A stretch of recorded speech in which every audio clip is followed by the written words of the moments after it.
লাইফে সব সময় আমার ধুম করে ঝড় আসতেই থাকে। সব সময় ভাবি এই গুছায় গাছায় কোথায় বসছি আমি, আর মনে হয় কোনো প্রবলেম হবে না।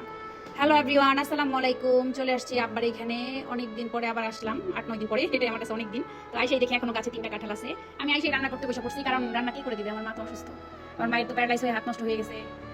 এরপরে আমি বসে পড়ছি রান্না করার জন্য। আবার বাসাটা একেবারে চকচকে ঝকঝকে রোদে সুন্দর হয়ে আছে, একদম মাটির ভাঙ্গা ঘরে আমি রান্না করি। আর আমাদের পুরোনো বাড়িটা কালার করানোর জন্য নতুন দেখা যাইতেছে। এখানে আমি একদম লবণ মাখায় রাখছিলাম লতিটার মধ্যে, ওটা ভালো করে ওয়াশ করে নিয়ে বেশি করে রসুন, পেঁয়াজ কুচি, কাঁচামরিচ কুচি আর আদা রসুন জিরা বাটা, হলুদ গুঁড়ো, মরিচ গুঁড়ো, ধনিয়া গুঁড়ো, তারপরে ডাল ধুয়ে নিছি, তারপর সরিষার তেল ঢাইলা দিয়ে একদম হাতে চটকায় নিব। এভাবে চটকায় নিলে, ভালো করে যদি চটকানো হয় তাহলে এই লতি রান্নাটা অনেক মজা হয়। এটা কাঁঠালের বিচি যদি এখন অ্যাড করতাম আরো ভালো হইতো, কিন্তু আমি খুব তাড়াহুড়োতে রান্না করতেছিলাম। অলরেডি 11টা প্লাস হয়ে গেছিল টাইম, এর জন্য একদম তাড়াহুড়া করে এভাবে চটকায় বসাই দিছি। এটা হাতে মাইখা অল্প একটু বৃষ্টির পানিতে রান্না করলে এত মজা হয় যে দেখো আমি হাত ধুয়ে যে পানিটুকু ছিল শুধু ওইটুকু দিয়ে দিলাম। এখন আমি এটাকে বসাই দিব। লতি রান্না করা খুব সহজ, কিন্তু এটা খুবই মজা হয়। আমি একদম প্রথমে একটু হাই স্পিডে জাল দিয়ে পরে একদম লো স্পিড করে দিব। অনেকে এই ময়লা ঢাকনটা দেখা বলছো যে কোনোদিন ওয়াশ করে না, কেমন? আসলে এই ঢাকনাটা দেওয়া হয় চুলার মুখে, জানো আমার ফেজে তাপ না লাগে এর জন্য। আর এটা সবসময় ছাই উঠানো হয়, এর জন্য এরকম করে ময়লা লাগে থাকে। মাঝে মধ্যে ওটা ওয়াশ করা হয়, একেবারে যে ওয়াশ করা হয় না আর তা কিন্তু না। মাটির চুলায় রান্না করলে এরকম একটু নোংরা হবে। আর ওই ঢাকনা দিয়ে আমরা কোনো কিছু ঢাকি না, চুলার মুখে দিয়ে রাখি। এই যে দেখো ডালটা পুরো আস্তে আস্তে থাকবে, কিন্তু সবকিছু সুন্দরভাবে সেদ্ধ হয়ে যাবে। আমি এখন একটু উলট পালট করে দিয়ে আবার ঢাকা দিব। আর এখন আমি একদম চুলার জালটা কমাই দিব, যাতে করে সব সিদ্ধ হয়ে পোড়া পোড়া হয়ে যায়। এই যে দেখো ফাইনাল লুক আমি নামাই ফেলছি। এখানে একটা টিপস তোমাদের আমি দেবো, নামানোর সাথে সাথে কিন্তু পাত্রের ভেতরে ঢালা যাবে না, তাহলে নিচে একদম লাইগে থাকবে শক্ত হয়ে। এটা যদি 2-3 মিনিট অপেক্ষা করে উঠানো হয়, নিচ থেকে একদম সুন্দরভাবে উঠবে। ওই যে দেখো আমি তোমাদের দেখাই, একদম সুন্দর করে পোড়ার যেটা লাগছে ওই সুন্দর করে উঠে যাবে। আর লতি কিন্তু একটু পোড়া পোড়া করলে লাল হইলে ওই পিঠটা অনেক বেশি মজা লাগে। আর আমার আব্বুর লতি অনেক পছন্দ। আব্বুর অবশ্য ডাল দিয়ে পছন্দ না, আব্বুর চিংড়ি মাছ দিয়ে কিংবা ইলিশ মাছের কান মাথা, মানে কানসা চোপড়া যেটাকে বলে, ওগুলা দিয়ে অনেক পছন্দ। লতিটা আমি রান্না করে বাইরে নিতেছি। তারপরে আমি একটা দেশি মুরগি রান্না করবো, পেঁপে দিয়ে ঝোল করে, একটু ঝোল ঝোল করে। এই তো সরিষার তেল দিয়ে তোমরা যারা রান্না করো, যারা জানো তারা তো জানোই, সরিষার তেলটা সবসময় একটু বেশি করে গরম করে নিতে হয়। তেজপাতা আর হচ্ছে গরম মশলাটা তোমরা তেলে আগে দিতে পারো। আমার যেহেতু তেলটা অনেক বেশি গরম করা হয়েছে, এর জন্য পেঁয়াজটা আগে দিয়ে তেজপাতা গরম মশলা দিয়ে দিলাম। এখন আমি আস্তে আস্তে পেঁয়াজটা বেরেস্তা করে নিব।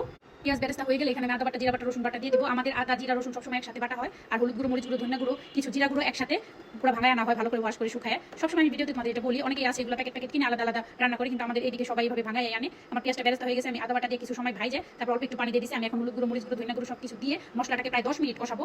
মশলা যত বেশি কষানো হবে তরকারি অত বেশি টেস্ট হবে, মনে হয় আমার সব ভিডিওতে আমি বলি। আর আমি বেশিরভাগ এক ধরনের রান্নাই করি, মানে আমার রান্নার কোয়ালিটি এরকমই হয়। যারা আমার ভিডিও দেখো তারা তো অবশ্যই জানো। মশলাটাকে আমি একদম ভাজা ভাজা করে ফেলছি। এখন আমি দিয়ে দিব মুরগির মাংস আর পেঁপে একসাথে। পেঁপে সেদ্ধ হইতে যেহেতু একটু সময় লাগে, এর জন্য আমি মাংস আর পেঁপেটা একসঙ্গে দিয়ে দিছি। এটাকে আমি এখন অনেকক্ষণ কষাবো। আর অবশ্যই একটু টান লবণ দিতে হবে যেন পেঁপেটা তাড়াতাড়ি সিদ্ধ হয়ে যায়। মাংসের পরিমাণ খুব কম দেখাচ্ছে, কারণ এটা একটা দেশি মুরগি, কয় পিসি বা হয়। তোমরা যারা অনেকেই বলতে পারো যে আপু এটা মাংস রান্না করতেছো না পেঁপে রান্না করতেছো। আসলে আমাদের বাসা সব রুগী, সবার একটু সবজি খাইতে হয়, আর তারা ওরা রান্না, তাই একটু বেশি করে পেঁপে দিয়েই একটা মুরগির মাংস রান্না করতেছি। এখানে পুরো একটা মুরগি শুধু চামড়া, হাত পা ছাড়া। আমি অনেকক্ষণ কষাই নিছি, ভিডিওর ক্ষেত্রে এতখানি সময় দেখানো যায় না, তাই আমি পানি দিয়ে দিলাম। আর অবশ্যই আমি গরম পানি দিয়ে দিই সবসময়। তারপর আমি দেখো কতগুলো কাঁচামরিচ দিয়ে দিছি। কাঁচামরিচের যেই দাম, আমি অনেক সাহসী, তাই না বলো? 200 টাকা কেজি। একদম এখন হয়ে যাবে বলক তোলার পরে আমি হয়েছে তোমার জিরাগুলো দিয়ে দিব। আর আমি এটা একটু ঝোল ঝোল রাখবো, যেহেতু দেশি মুরগি আর আমি লতি রান্না করেছি, ওটা একদম পোড়া পোড়া করে রান্না করেছি, তাই মাংসের তরকারিটা একটু আঠা আঠা ঝোল রাখবো। এখানে আমি ভাজা জিরাগুলো দিয়ে দিলাম। এটা আমি সবসময় করে রাখি, এর আগে মানে একদিন করে রাখছি বেশি করে, যেন সবসময় তরকারিতে দেওয়া যায়। এই তো আমার তরকারিটা হয়ে গেছে, আমি হালকা ঝোল রেখেছি। এখন আমি 2টা পাত্রে বাইরে নিব, কারণ আমার জন্য একটা আর সবার জন্য একটা। একটু ঝোল ঝোল রাখছি, যারা ঝোল পছন্দ করে তাদের তো খুবই ভালো লাগবে এই কারিটা, আর যারা ঝোল পছন্দ করে না তাদের হয়তো অতটা ভালো লাগবে না।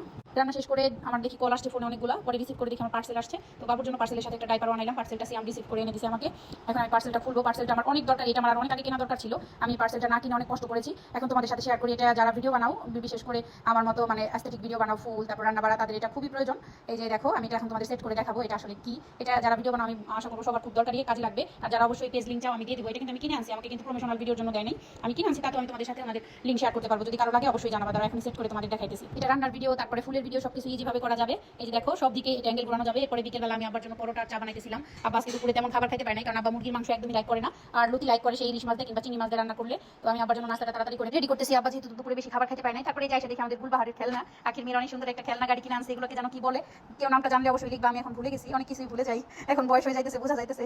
এর মধ্যে বেশিক্ষণ ভালো থাকতে পারি না আমি, কল আসছে, বাবা অসুস্থ। আমি একদমই বোরখাটা পরে বাবুকে রাই খাসছি সিয়ামের কাছে, চলে নিয়ে আসছি ইমার্জেন্সিতে। বাবার হার্টে প্রবলেম আছে, হঠাৎ আজকে বুকে ব্যথা, আমরা তো সবাই ভয় পেয়ে গেছি। আমি একদম 1 মিনিট দেরি করে নাই, মাকে বলছি রিক্সা নিয়ে বাবাকে নিয়ে আসেন। আর আমি এই ইমার্জেন্সিতে ডাক্তার দেখাই সিজে করতেছি। বাবা ভয় পাইছিল, আমি বলছি যে কোনো ভয় নাই, এখানে কোনো সমস্যা না।